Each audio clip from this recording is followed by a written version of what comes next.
안녕하세요. 닥터정교소의 정형외과 전문의 박준식. 안녕하세요. 정형외과 전문의 박민석입니다. 네, 안녕하세요.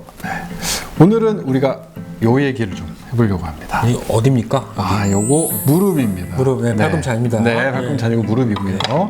무릎 환자 또 어마어마하게 많죠. 네. 그 중에서도 우리가 무릎 중에서도 무릎의 뼈, 인대, 신경, 뭐 근육, 연골 이렇게 있는데 그 중에 가장 핫한 연골에 대한 얘기를 무릎 연골. 네, 얘기를 좀 해보려고 합니다. 무릎 연골은 어디가 연골인가요? 네, 무릎 연골은 사실 우리 한국말로는 연골이라고 말을 하지만 영어로는 사실 메니스커스와 카틸리지로 나누는데요. 메니스커스라고 하는 부분은 요 연골판 여기 보이는 요 쿠션이죠. 윗뼈랑 아랫뼈랑 맞닿는 부위에 있는 반월상 연골판이라고 요 동그란 반달 모양으로 생긴 연골판이라고 부르는 부위가 있고요. 이게 메니스커스고요. 그리고 이렇게 붙였을 때 요 도관이 있는 부분에 요 뼈를 감싸고 있는 코팅되어 있는 이 부분이 이제 관절 연골이라고, 관절 연골. 영어로는 카틸리지라고 부르는 부위가, 한국말로는 둘 다 연골이라고 부르는데 기능이랑 이런 것들이 좀 다르죠. 네. 요 반월상 연골에 대해서 먼저 얘기를 한번 해보려고 하는데 반월상 연골은 보통 이제 어떻게 이루어져 있나요? 바깥쪽 안쪽 반월상 연골 판으로 구성이 되어 있고요. 양쪽으로 있죠. 이렇게 양쪽으로 C자형 뭐 반월상 모양으로 생겨서 이제 반월상 연골 여기 판. 하나 있고 여기도 하나 있고 이렇게 얘기를 하는데 환자분들 중에 이제 젊으신 분들이 뭐 스포츠 활동하다가 반월상 연골판이 손상돼서 찢어져서 오는 경우들이 많죠. 네. 그런 환자들 볼 때 좀 처음에 이 반월상 연골판이 손상됐을까 의심을 처음에 뭘로 하십니까? 저 같은 경우에는 일단 환자분이 들어오실 때 그냥 또박또박 걸어오시는 분들은 거의 없고, 네. 이제 젊은 사람들은 이제 한 발로 이렇게 절면서 들어오시거나 연세 있으신 분들 휠체어를 타고 들어오거나 아니면 이제 누가 이제 부축해줘서 근근히 발을 끌고 들어오시죠. 왜냐면 체중 부하가 안 되거든요. 정상 보행이 안 되죠. 네네, 정상적으로 보행할 수가 없는 상태로 들어오시는 경우가 많기 때문에 딱 그렇게 들어오신다 그러면 요거는 부러졌거나 아니면 연골판이 좀 손상이 많이 됐겠구나. 보통 이제 스포츠 활동할 때 급격한 방향 전환을 한다든지 그 운동할 때 다치는 경우는 보통 그렇고, 나 연세 드신 분들은 뭐 축구나 뭐 배드민턴, 테니스 이런 거 안 하니까 물론 하시는 분들도 있겠지만 보통은 이제 넘어져서 쭉 미끄러지면서 이렇게 약간 비틀린 상태에서 이렇게 약간 이 좌우로 약간 틀어진 상태에서 체중이 확 실리면 쭉 찢어져 버리는 거죠. 연골의 이제 축성 압박력과 회전력이 동시에 맞아요. 발생하면 이제 확 찢어지기 쉬운 환경이 되거든요. 축성 압박과 위아래로 누르는 힘과 체중이 실리니까 그 다음에 이 비트는 이런 힘이 같이 가해지면 찢어지는.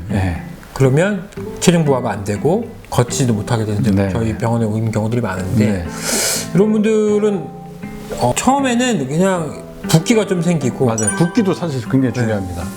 걷지 못하고 이렇게 해서 왔을 때 우리가 엑스레이 보고 이게 진단을 다 할 수 있나요? 엑스레이를 보고 진단을 할 수는 없죠.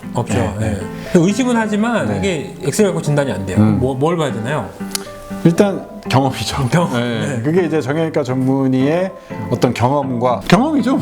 아까 저게 왜 어떻게 다쳤는지 저희가 알기 때문에 히스토리라고 하죠. 어떻게 다쳤는지, 뭐 하다가 다쳤는지, 그리고 무릎에 삼출에 물이 많이 찼는지, 그리고 걷지 못하는지 이런 것들을 종합적으로 보고요. 엑스레이 찍는 이유는 이런저런 검사들을 해보죠. 저희가 무릎을 돌려보기도 하고 이렇게 힘을 회전을 해보기도 하고, 이 검사도 마찬가지예요. 축성 압박과 회전을 같이 주면서 이때 통증을 유발하는 검사이기 때문에 이 검사들을 하고 엑스레이 찍는 이유는 사실 골절이나 걸 감별을 하고 찍고, 그리고 MRI 찍으면 이제 보이죠. 이게 어떻게 손상이 MRI를 찍어가면 보입니다. 사실 환자분들이 외상 환자분들 말고 이제 퇴행성 환자분들 같은 경우에는 이제 그냥 걸어 들어오시는 분들, 그냥 무릎이 아파서 오신 거죠.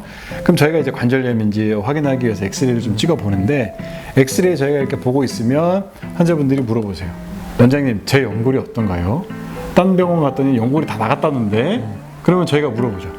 MRI 찍으셨나요? 이렇게 물어봐요. 왜냐하면 MRI를 안 찍고 연골이 어떻다 저떻다 말하기가 어렵거든요. 네. 네. 그러니까 물론 이렇게 조금 관절 내측 간격이 좀 줄어든 거 보고 저희가 추정을 하긴 하지만 추정이죠, 추정. 네, 사실 연골 상태를 정확히 볼 수는 없어요. 네 맞습니다. 네. 그래서 MRI를 찍어야 이 어느 정도의 관절 상태를 정확히 볼 수 있어요. MRI를 찍으면 연골이 연골 바로 보이거든요.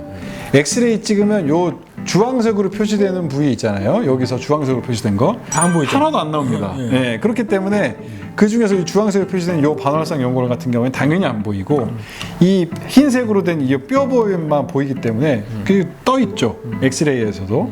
그러니까 그 떠 있는 부분이 좁냐 넓냐로 우리가 이제 추정을 하는 거지 이게 안 보이기 때문에 그게 뭐 조금 찢어졌니 많이 찢어졌니 나갔니 어쨌니를 알 수가 없습니다. 네. 어쨌든 결국엔 연골을 보려면 MRI를 찍어봐야 된다. 네.